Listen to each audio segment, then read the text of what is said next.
नमस्कार, सत श्री अकाल, आदाब, वणक्कम। तो कैसे हैं आप लोग। मेरा नाम है विकास वैभव और आप देख रहे हैं V2 इंग्लिश वर्ल्ड।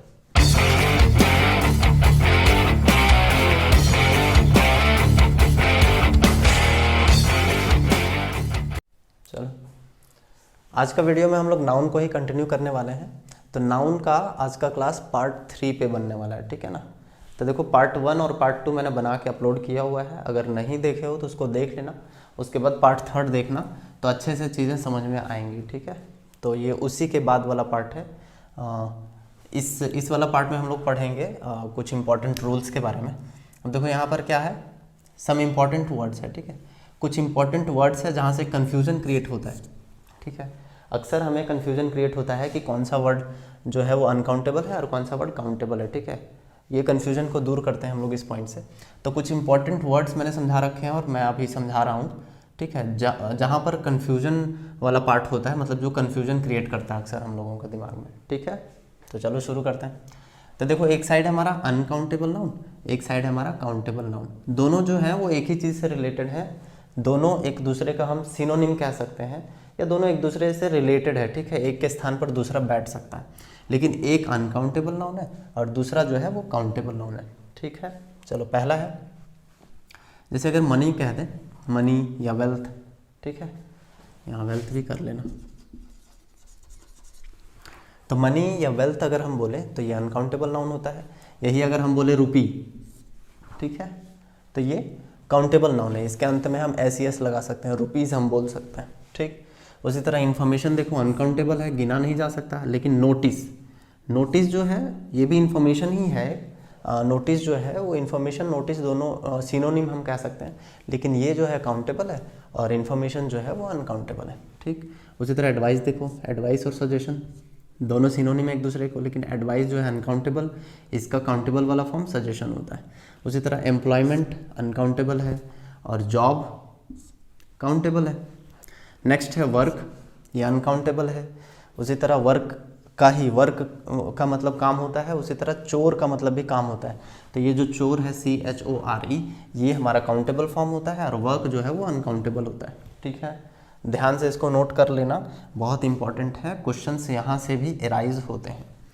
ब्रेड है, रोटी जिसको हम लोग बोलते हैं, तो ये ब्रेड जो है वो अनकाउंटेबल नाउन है और इसका चपाती होता है, ठीक है। साउथ में चपाती ज़्यादा यूज़ होता है, तो चपाती जो होता है वो काउंटेबल है, ठीक है। इंग्लिश मानता है कि चपाती को गिना जा सकता है, काउंटेबल है, और ब्रेड को नहीं गिना जा सकता, ठीक है। जो भी हो, मतलब, लेकिन इंग्लिश लैंग्वेज में bread is considered as uncountable noun and chapati is considered as countable noun, ठीक है, ध्यान रखना। सीनरी, सीनरी का मतलब होता है दृश्य।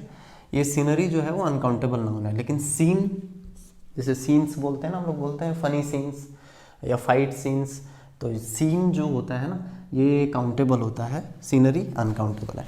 उसी तरह अल्फ़ाबेट मैंने बताया था, ये अनकाउंटेबल है, और लेटर्स जो होते हैं वो काउंटेबल है, इसके अंत में एस लग सकता है।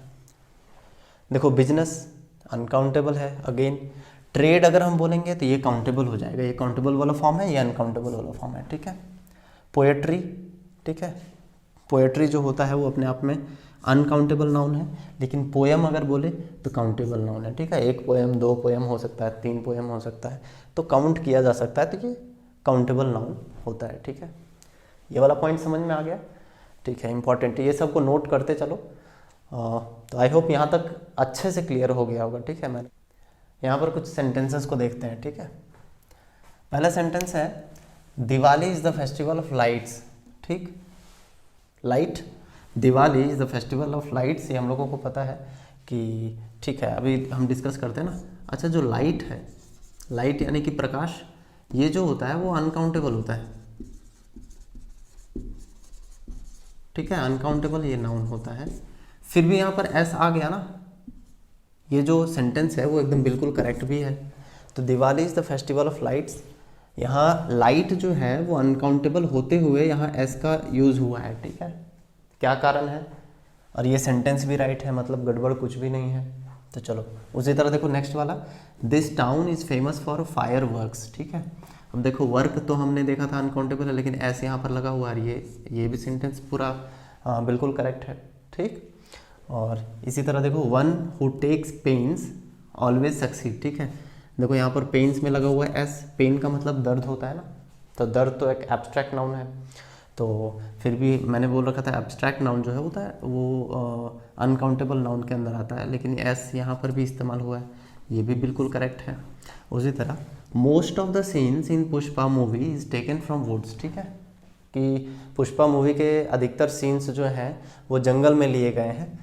टेकन, अच्छा टेकन इन लिख लो, टेकन इन वुड्स, ठीक। तो यहाँ पर देखो वुड, ठीक।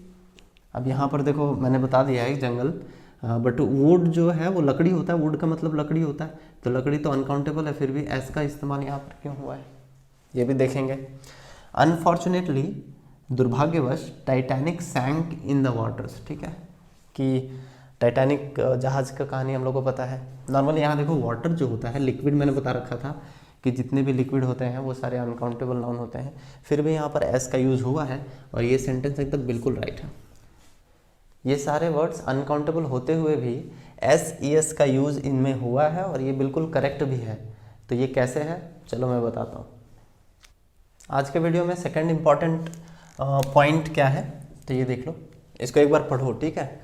कुछ अनकाउंटेबल, यू सी एन का मतलब होता है अनकाउंटेबल नाउन, हम ठीक है शॉर्टकट लिखे हुए हैं।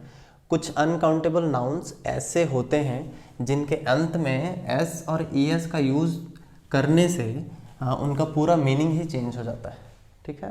यानी कि कुछ अनकाउंटेबल नाउन्स ऐसे भी होते हैं जिनके अंत में एस और एस का यूज़ होता है, और वो इसलिए नहीं होता है कि वो काउंटेबल की तरह बिहेव करते हैं, वो इसलिए होता है क्योंकि होने से उनका मीनिंग ही चेंज हो जाता है, ठीक है। एग्जाम्पल से समझ में आएगा, जैसे समझ लो, जैसे अगर हम बोले आयरन, ठीक है, आयरन तो मटेरियल नाउन है, सब्सटेंस है, हम बोले तो मेटल है, स्पेसिफिकली अगर बोले तो मेटल है।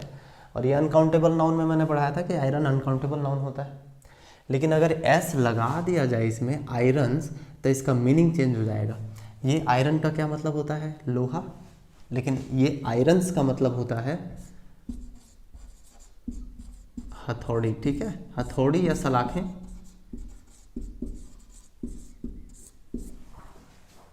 सलाखें भी होता है, हथौड़ी भी होता है। उसी तरह देखो ड्रग, ड्रग का मतलब होता है दवाई, ये भी अनकाउंटेबल नाउन होता है, ठीक है। लेकिन एस जब इसमें लग जाता है ड्रग्स, तो हम लोग ड्रग्स बोलते हैं ना, जिसको ड्रग्स है नशे की दवा, नशे की दवा हम बोल सकते हैं, जिससे नशा होता है, ठीक है, हेरोइन और पता नहीं क्या क्या बोलते हैं, ठीक है, वो वाला ड्रग्स, ठीक। तो ये ड्रग अनकाउंटेबल है, लेकिन एस लगने से इसका मीनिंग चेंज हो जाता है और ये नशे की दवा है।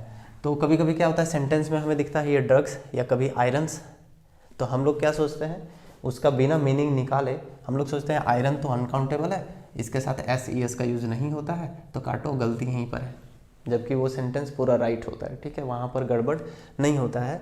और आप एक तो गलती कर जाते हो और दूसरा नेगेटिव मार्क भी मिलता है आपको, यानी कि और नेगेटिव में मार्क्स कट जाते हैं, ठीक है। तो ये गलत बात है, इसीलिए पूरा जानकारी होना ज़रूरी है।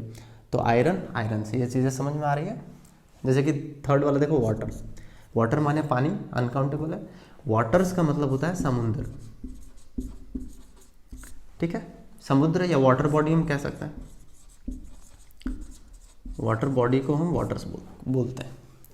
उसी तरह लाइट, लाइट का मतलब होता है प्रकाश, ठीक है, रोशनी, और ये लाइट्स का मतलब होता है दीपक, ठीक है। उसी तरह सैंड, सैंड का मतलब होता है क्या, सैंड का मतलब बालू होता है, रेत, और सैंड्स का मतलब होता है रेगिस्तान। ये देखो डिफ़िकल्ट चीज़ें नहीं है, दोनों एक दूसरे से रिलेटेड हैं, ठीक है। बट ये सारे के सारे इंग्लिश, अगर नॉवेल्स पढ़ने का आदत है आप लोगों को तो ये सारे वर्ड्स मिल जाएंगे आपको, ठीक है। तो सैंड, सैंड का मतलब होता है रेत, बालू, सैंड्स का मतलब रेगिस्तान, ठीक है। उसी तरह देखो मैनर का मतलब होता है तरीका, जैसे बोलते हैं ना इन अ गुड मैनर, मतलब अच्छे तरीके से, तो मैनर मतलब तरीका होता है, लेकिन मैनर्स का मतलब होता है संस्कार या व्यवहार हम बोल सकते हैं, ठीक है, व्यवहार। उसी तरह देखो टाइम, टाइम का मतलब समय होता है जो बहुत कीमती होता है, ठीक है, लेकिन एस लगने से टाइम्स हो जाता है, और टाइम्स का मतलब होता है जमाना, ठीक है। तो इसी तरह कुछ और वर्ड्स भी होते हैं, उनको हम लोग देख लेते हैं, ठीक है। जैसे कि वुड, वुड मतलब लकड़ी होता है, ठीक है। वुड माने लकड़ी, ये अनकाउंटेबल है, लेकिन एस लग जाने से इसका मतलब होता है जंगल, ठीक है, फॉरेस्ट। वुड्स माने जंगल, ठीक है। कस्टम, कस्टम का मतलब होता है यही ना, रीति रिवाज जो होता है, कस्टम हम उनको बोलते हैं, संस्कृति, ठीक है। और ये कस्टम्स का मतलब होता है एक प्रकार का ये टैक्स होता है, ठीक है, कस्टम्स टैक्स। पढ़े होगे आप लोग टैक्स, अगर जीके जीएस पढ़ते होगे तो इकोनॉमिक्स वगैरह पढ़ते होगे तो टैक्स के बारे में पता होगा, उसमें कस्टम्स एक टैक्स होता है। देखो पेन, पेन का मतलब क्या होता है, दर्द, ये अनकाउंटेबल नाउन है, लेकिन पेन्स का मतलब होता है कोशिश, ठीक है, या प्रयास, बोथ आर सेम। अब है फ्रूट, ठीक, फ्रूट का मतलब क्या है, फल, नॉर्मली ये अनकाउंटेबल होता है, लेकिन फ्रूट्स का मतलब होता है परिणाम, ठीक है, परिणाम। इंग्लिश में बोले तो सर्कमस्टांसेस, रिजल्ट, ठीक है, आउटकम, ठीक, ठीक है। नेक्स्ट है क्वार्टर, क्वार्टर का मतलब कितना होता है, एक चौथाई होता है ना, हम लोग बोलते हैं क्वार्टर 1/4 होता है ना, यानी कि जिसको हम लोग 250 ग्राम बोल सकते हैं। क्वार्टर का मतलब होता है 1/4 भाग को हम क्वार्टर कहते हैं, तो ये भी अनकाउंटेबल है। अब देखो इसको हम गिन नहीं सकते हैं, अनकाउंटेबल है। अब देखो क्वार्टर्स, क्वार्टर्स हम लोग बोलते हैं ना, जैसे कि जैसे देखो जो एयरफोर्स में जाते हैं या कहीं भी जिनको गवर्नमेंट जॉब लग जाती है उनको क्वार्टर्स दिया जाता है रहने के लिए, ठीक है, तो ये एक रहने की जगह होती है, रहने की जगह होती है, ठीक है, क्वार्टर्स। क्लियर हुआ यहाँ तक। वैसे तो देखो ग्राउंड, ग्राउंड का क्या मतलब होता है, नीचे, फर्श, जिसको हम लोग बोलते हैं, ठीक है, तो ये ग्राउंड है, ये अनकाउंटेबल है। वही ग्राउंड्स अगर बोले तो आधार होता है, ठीक है, आधार, जिसको हम बेस भी बोल सकते हैं। क्लियर है। इसको कभी कभी काउज भी बोल सकते हैं, मतलब कारण, चलो कारण ही लिख देता हूँ मैं, कारण, ठीक। कभी कभी सेंटेंस में कारण का मीनिंग भी देता है, और आधार और बेस का मतलब भी ग्राउंड्स होता है, ठीक है, नहीं कि ग्राउंड्स का मतलब आधार, बेस और कारण, तीनों में से कुछ भी हो सकता है। उसी तरह देखो लैंड, लैंड का मतलब होता है ज़मीन, ठीक है, ज़मीन का एक टुकड़ा होता है जिनको हम लैंड कहते हैं। तो उसी तरह देखो लैंड्स का मतलब होता है देश, पूरा देश, ठीक है, यानी कि कंट्री, लैंड्स का मतलब कंट्री। उसी तरह पाउडर है, पाउडर का मतलब जानते हैं, किसी चीज़ का पाउडर है, चूर्ण जिनको बोलते हैं हम, स्मॉल पार्टिकल्स में जो होता है पाउडर। और पाउडर्स अगर हम बोलते हैं तो ये खुराक हो जाता है, खुराक, ठीक, खुराक मतलब जो हम लोग का फूड इनटेक जो होता है एक टाइम का, उसको हम लोग बोलते हैं खुराक। तो पाउडर अनकाउंटेबल है, एस लग गया तो ये खुराक बन गया। तो इस तरीके से कुछ इंपॉर्टेंट वर्ड्स है। देखो यहाँ से भी बहुत सारे क्वेश्चंस बनते हैं, इसलिए मैंने बता दिया। ये सारे बहुत इंपॉर्टेंट है, ठीक है, एग्जाम पॉइंट ऑफ व्यू से ये सारे इंपॉर्टेंट है। आपको सिंपल सिंपल नहीं पूछेगा, यहीं से क्वेश्चन उठाएगा जहाँ से कन्फ्यूजन क्रिएट होता है। तो आई होप यहाँ तक समझ में आ गया होगा, इंपॉर्टेंट है, नोट्स बनाते चलना, ठीक है, काम आने वाली है, और इसका रिवीजन भी प्रॉपर तरीके से करना, ठीक है। पीडीएफ वगैरह मैं देने वाला नहीं हूँ, क्योंकि मैं बिलीव करता हूँ कि पीडीएफ से अच्छा अपना नोट्स होता है। पीडीएफ दे देंगे ना तो आप नोट्स बनाना ही बंद कर दोगे, उससे क्या होगा, एक तो आपका रिवीजन नहीं होगा, आप मन से पढ़ भी नहीं पाओगे, ठीक है। पढ़ रहे हो मेरे से तो विश्वास करो और प्रॉपर नोट्स बनाते चलो, ठीक है, पीडीएफ पे भरोसा मत करना। एक नज़र फिर डाल लेते हैं इन सेंटेंसेस पे, ठीक है, अब ये चीज़ें समझ में आ जाएंगी। Diwali is a festival of lights, इसका मतलब ये नहीं है कि दिवाली प्रकाश का त्यौहार है। दिवाली जो है वो दीपकों का त्यौहार है, ठीक है ना, दीपक जलाते हैं ना हम लोग दिवाली में, लाइट्स जिसको बोलते हैं। तो यहाँ पर लाइट्स का मतलब प्रकाश नहीं है, यहाँ पर लाइट्स का मतलब होता है दीपक, ठीक है, दीपक, कैंडल वगैरह भी हम बोल सकते हैं। तो this town is famous for fire works, ठीक है।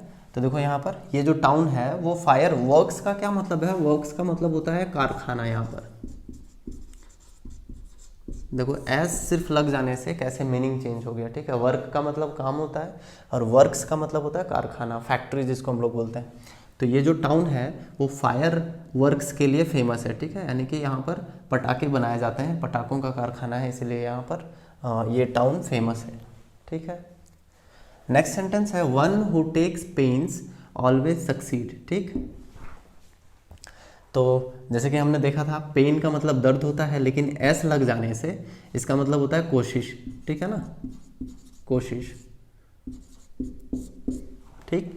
तो वन हु टेक्स पेन्स का मतलब होता है जो कोशिश करते रहता है लगातार, ऑलवेज सक्सीड, वो हमेशा सक्सेसफुल होता है, सक्सीड करता है, ठीक है, समझ में आ गया। उसी तरह most of the scenes in Pushpa movie is taken in woods. अब यहाँ पर वुड्स का मतलब ये नहीं कि लकड़ी में लिया गया है, ठीक है, लकड़ी से सीन नहीं लिया गया है, जंगल में लिया गया। तो देखो वुड में एस लगाने से इसका मतलब पूरा कंप्लीट चेंज हो जाता है, इसका मतलब हो जाता है जंगल। क्लियर हुआ। उसी तरह देखो unfortunately Titanic sank in the waters, ठीक, कि दुर्भाग्यवश टाइटैनिक जो है वो समुंदर में डूबी। तो समुंदर, वाटर्स, देखो वाटर का मतलब होता है पानी, लेकिन एस जब हम लगा देते हैं तो उसका मीनिंग चेंज हो जाता है, वो वाटर बॉडी हो जाता है, ठीक है, वाटर बॉडी। अधिकतर हम इसको सी से रिफर करेंगे, ठीक है, वाटर्स का मतलब सी होता है, समुंदर होता है, ठीक। क्लियर हुआ ना। हिंदी में, हिंदी मीडियम वाले लिख सकते हैं समुद्र। क्लियर हुआ। तो इस वीडियो को यहीं पर ख़त्म करते हैं। ये वीडियो पार्ट 3 पे बेस्ड था, ठीक है। इसका पार्ट 4 जो है नाउन का अभी और भी पोर्शन बचा हुआ है, तो इसका पार्ट 4 बहुत जल्द ही मैं अपलोड करूँगा। तो ठीक है, मन लगा के पढ़ते रहना, और वीडियोज़ अगर पसंद आ रही है मेरा तो सब्सक्राइब कर लेना और बेल आइकन को हिट भी कर देना, ताकि आगे मैं वीडियो अपलोड करूँगा तो नोटिफिकेशन भी तुम्हारे तक आसानी से पहुँच जाएगा, ठीक है। तो मिलते हैं अगले वीडियो में, तब तक के लिए जय हिंद, जय भारत।